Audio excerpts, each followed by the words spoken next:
Hi guys, this is Yorito and you are very welcome back to my channel and my fairy house. Today I am going to be decorating with you the storeroom.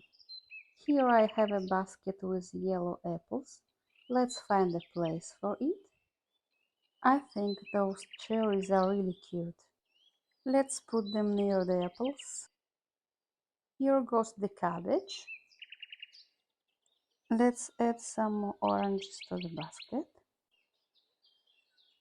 A pepper in a lot of colors. Picking berries is not an easy job, I have to admit, but it feels nice to add it to the shelf. Here I have some more apples. Let me know if you want me to create a tutorial for those.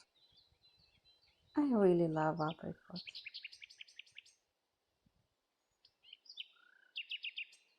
Let's add some jars with jam.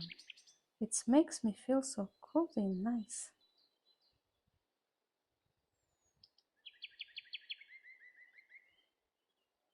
Here I'm going to put some bags with nuts.